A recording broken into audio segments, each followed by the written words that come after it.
कहानी की शुरुआत में हमें एक गांव दिखाया जाता है जहां पर एक लड़का घर में बैठकर मेडिटेट कर रहा होता है और उसके अंदर से एक लाइट निकलती है कि तभी वो लाइट ऊपर चली जाती है और तैंग सेंग उसको नोटिस करता है। तैंग सेंग गॉड रियलम में है और उसे समझ आ जाता है कि एक नए सितारे का उदय हो गया है, यानी एक नायक जन्म ले चुका है। वो अपने महल में आता है और जीवू से कहता है दोलो कॉन्टिनेंट में परिस्थितियाँ पूरी तरह से बदल गई हैं। वहीं जीवू उसके पास आती है और कहती है कि तुम इतनी चिंता में क्यों हो, जिस पर तो पहले तैंग सेंग ये पूछता है कि क्या जियाओकी सो गया है, जिस पर जीवू हाँ कहती है। तो वो अब उसे बताना शुरू करता है। असल में वो हमें यहाँ के पहले ज्योग्राफी समझाता है। अलग अलग रियलम और प्लैनेट्स में टाइम अलग अलग तरह से चलता है, इसलिए यहाँ पर गॉड रियलम में एक दिन अर्थ के 1 साल के बराबर है। तैंग सेंग डोलो कॉन्टिनेंट में और ज्यादा समय बिताना चाहता था, लेकिन इविलनेस और गॉडनेस के बीच मुसीबत आके खड़ी हो गई। उसको कंट्रोल करने के लिए तैंग सेंग को गॉड रियलम में आना ही पड़ा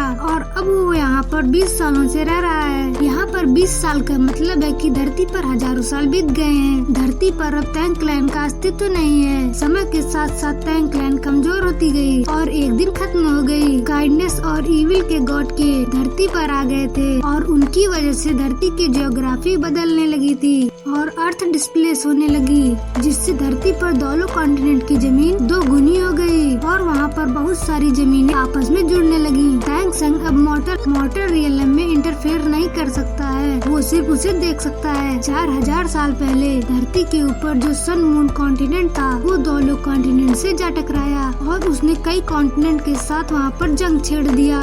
दोनों कॉन्टिनेंट जिसके पास तैंग सेंग के हिडन वेपन थे, उन्होंने सन मून कॉन्टिनेंट से युद्ध किया, लेकिन फिर भी वो सन मून कॉन्टिनेंट के आगे नहीं टिक पाए। तैंग सेंग के टाइम पर यानी 10,000 साल पहले सिर्फ 2 ही एम्पायर थे, एक था तियान-दो एम्पायर और एक था जिंगलो एम्पायर। लेकिन अब अलग अलग कॉन्टिनेंट मर्ज होने के बाद से यहाँ पर 4 एम्पायर क्रिएट हो गए हैं, जिनके बीच हमेशा कॉन्फ्लिक्ट चलता रहता है। इन सभी के पास आधुनिक हथियार हैं और इसलिए ये कॉन्टिनेंट का डार्क फेस है। तैंग क्लैन को समय के पहिए के ने निगल लिया, जिसकी वजह से तैंग क्लैन की स्ट्रेंथ हजारों सालों में तबाह हो गई। मैं यहाँ पर गॉड किंग हूँ, लेकिन फिर भी मैं तैंग क्लैन को बचाने के लिए कुछ नहीं कर पाया। जिस क्लैन को मैंने अपने हाथों से बनाया था वो मेरे सामने ही टूट गई और इससे दर्द भरी बात मेरे लिए क्या हो सकती है। लेकिन जीवू उसे और ज्यादा स्ट्रेस लेने को ना कहती है और उसे समझाती है कि तैंग क्लैन इसलिए टूट गई कि ये दुनिया प्रोग्रेस कर गई। तैंग सेंग भी समझ जाता है और कहता है कि अब लगता है कि दोनों कॉन्टिनेंट में एक नए सितारे ने जन्म लिया है और उसकी किस्मत तैंग क्लैन के साथ जुड़ी हुई नजर आ रही है। मैंने उसके भाग्य को और अच्छे से देखने की कोशिश की, लेकिन ज्यादा अंदर घुसने पर सब धुंधला सा मुझे दिखा। शायद गॉड किंग किसी का भी भाग्य देख सकते हैं, इसलिए तैंग सेंग ये सब कर रहा है। जीवू उसे बताती है कि उसके पेरेंट्स हमेशा दोनों कॉन्टिनेंट की बात किया करते थे और जरूर अब यहाँ पर बहुत कुछ होने वाला है। और फिर हम धरती पर दोनों कॉन्टिनेंट पर व्हाइट टाइगर क्लैन और उसके बड़े महल को देखते हैं, जहाँ पर ड्यूक की बहुत बड़ी तस्वीर लगी हुई थी।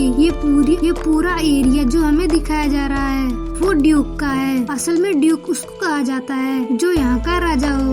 वहाँ के सैनिकों को अर्ली मॉर्निंग से ही पेट्रोलिंग पर लगा देते हैं और वो किसी चीज के खत्म होने की बात कर रहे हैं, लेकिन जितने जल्दी ये खत्म होगा उतना ही हमारे लिए अच्छा है। लेकिन वो क्या चीज है वो हमें आगे पता चलेगी। वहाँ पर उन्हें पेट्रोलिंग करते करते एक लड़का दिखाई देता है जिसका नाम वो युआऊ है। वो दिखाई देता है और वो सैनिक जब उसे पहचान नहीं पाता तो गुस्से में पूछता है कि आखिर तुम कौन हो और ड्यूक के महल में आने की हिम्मत कैसे की तुमने। जिस पर वो उसे जब ध्यान से देखते हैं तो वो समझ जाते हैं कि ये यंग मिस्टर दाई है, लेकिन वो गुस्से में कहते हैं कि मैं अब से अपना दाई नाम छोड़ रहा हूँ, अब से ये सिर्फ हुओ होगा, जो कि उसकी माँ के ऊपर है। तो फिर सैनिक पूछते हैं कि क्या तुम अंदर जाना चाहते हो, जिस पे फिर हुओ कहता है कि मैं इस गंदी जगह को छोड़ रहा हूँ। सैनिक उसे पकड़ लेते हैं और कहते हैं कि क्या तुम पागल हो गए हो, क्या तुम्हें नहीं पता कि मास्टर कौन है, कि क्या तुम्हें पता नहीं है कि वो कितने पावरफुल हैं। हाउ कहता है कि मुझे बस इतना पता है कि कितने गंदे आदमी हैं वो फिर अपनी आई स्पिरिट से उन दोनों पर हमला करके चला जाता है और सैनिक देखते ही रह जाते हैं कि यंग मास्टर कहाँ चले गए। दूसरा सैनिक उसे रोकता है कि तुम उसे यंग मास्टर करना बंद करो, कि अगर ड्यूक की पत्नी ने अगर उसे यंग मास्टर कहते हुए सुन लिया वो तुम्हें 3 इंच कम कर देगी, यानी तुम्हारा सर काट देगी। असलियत में किसी को वो का पास्ट नहीं पता कि ये बच्चा किसका है। सब इसे राजकुमार यानी यंग मास्टर क्यों कहते हैं और कुछ लोग इसको हेट क्यों करते हैं। ड्यूक यहाँ पर आने ही वाले हैं, इसलिए सैनिक जल्दी से पेट्रोलिंग पर लग जाते हैं। वहीं पर हम ड्यूक को देखते हैं जो अपने सैनिकों के साथ वापस आ रहे हैं और वो कुछ टेंशन में हैं और कुछ सोचते हुए आ रहे हैं कि तभी उन्हें वो की झलक दिखती है और फिर जब वो आँख मूंद कर ठीक से देखते हैं तो वहाँ पर कोई नहीं था। असल में वहाँ पर हुवो है। वो पेड़ के पीछे छुप गया है और वो याद करता है कि कैसे महारानी ने उसके साथ बुरा किया और उसकी माँ को इतना जलील किया। महारानी ने उसकी माँ को महल से निकाल दिया और सेट में रहने के लिए मजबूर किया। वहाँ पर उन्होंने बहुत बुरी हालत में अपना गुजर बसर किया। वहाँ पर उन्हें अच्छे खाने की सुविधा भी नहीं दी जाती थी और उनके लिए ये एक काल कोठरी के समान था और इसकी वजह से उसकी माँ को पोषण का शिकार होती गई और एक दिन बेहोश हो गई और अब वो अपनी आखिरी सांस गिनने लगी थी। वो बहुत रो रहा था और जब उसका नाम दाई हुआ था तो युहाओ रोने से मना करती है और उसे व्हाइट टाइगर डैगल देती है और कहती है कि तुम व्हाइट टाइगर ड्यूक के बेटे हो। तुम इस खंजर को अपने पास रखो हमेशा और अपनी जिंदगी आराम से जीना। और ये कहकर वो अपनी आंखें बंद कर संसार से विदा ले लेती हैं। और युहाओ अपने माँ के मरने के बाद बहुत रोता है और जब उसकी सोल बार 10 तक पहुँच जाती है तब वो डिसाइड करता है कि वो यहाँ से निकलकर सोल रिंग हासिल करेगा और बहुत बड़ा सोल मास्टर बनेगा।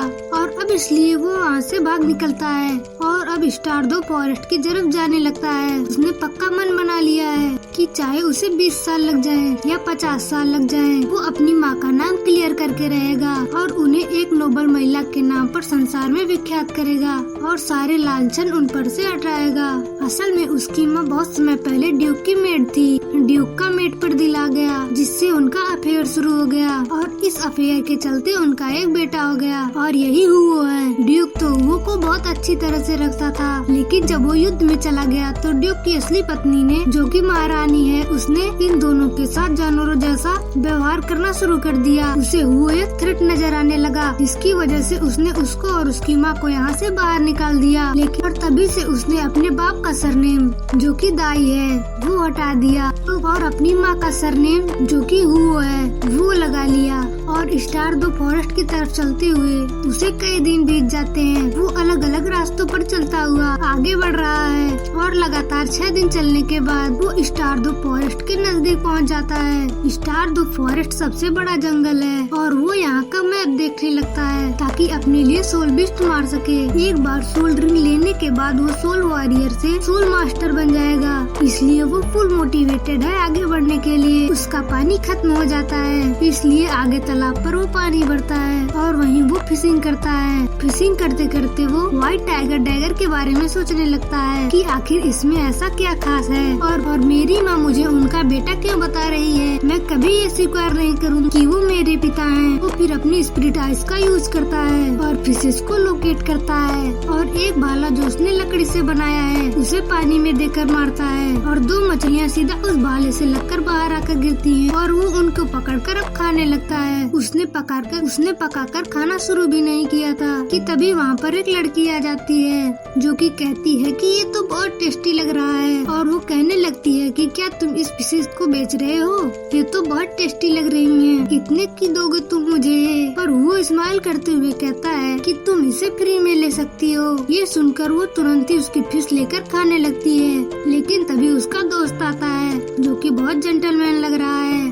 और वो कहने लगता है कि इस लड़के ने तो अभी इसका एक बाइट भी नहीं खाया है और तुम इसका छीनकर खाने लगी। वो इस पर मजाक में हंसते हुए कहती है तुम अपने काम से काम रखो ना। वो खुश होकर उसके दोस्त को भी ऑफर करता है फिश को। इस पर वो कहता है कि पहले तुम खाओ और अगर तुम बचे तो तुम मुझे दे सकते हो और क्या तुमने ये फिशेस नदी से पकड़ी हैं? जिस पर वो हाँ कहता है और वो कहता है कि हाँ मेरे पास बहुत सारी मछलियाँ हैं, तुम ले सकते हो।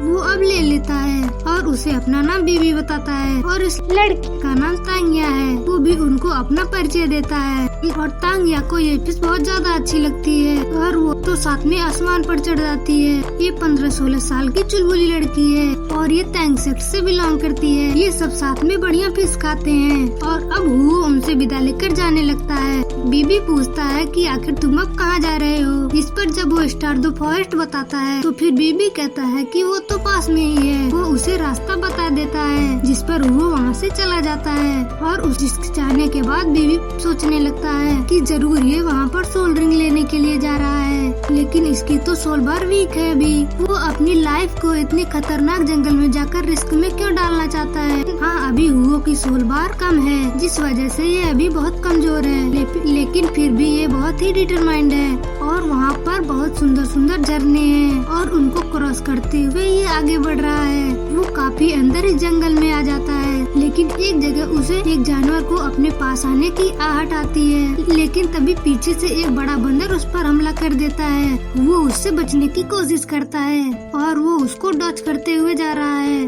बंदर भी उसके पीछे पड़ गया है और हुओ को दिक्कत हो रही है और वो बंदर अपने मुंह से एक बार निकालकर हुओ पर हमला करता है और वो अपने व्हाइट टाइगर डैगर का यूज करके उस हमले से बचता है और व्हाइट टाइगर सक्सेसफुली उस हमले को डॉच कर देता है और हुओ अब वहाँ से भागने लगता है, लेकिन बंदर फाइनली उसे पकड़ ही लेता है। वो अपने पैरों से उससे बचने की कोशिश करता है और वो उस डैगर को बंदर के घुसा देता है, जिससे बंदर दर्द के मारे उसको दूर फेंक देता है और अब गुस्से में उसको मारने के लिए आगे बढ़ता है। लेकिन अब वो उसे आई स्पिरिट का यूज करके उसे लोकेट करता है और फिर डैगर से उसे मारने लगता है। जब भी वो डैगर का यूज करता है उसके अंदर से एक लाइट जलती है, यानी ये डैगर एक खास डैगर है। वो बीस्ट वहीं मर जाता है, लेकिन अब वो भी बहुत वीक हो गया था और उसके अंदर बिल्कुल भी जान नहीं बची थी। वो एक पेड़ के किनारे बैठता है और उस बीस्ट के अंदर व्हाइट सोल रिंग निकलती है, लेकिन अभी हुओ के अंदर इतनी ताकत नहीं है कि वो इसे अब्सॉर्ब कर सके। इस बड़े से बंदर को विन बबून कहते हैं और इसकी सोल रिंग उसके सामने है, लेकिन तभी उसके सामने एक व्हाइट आई स्वॉर्म स्पिरिट भी सामने आ जाता है और उसके अंदर से बहुत ज्यादा ठंड आ रही थी, जिससे वो वहीं पर जम जाता है और फिर ये एपिसोड यहीं पर खत्म हो जाता है। Thanks for watching.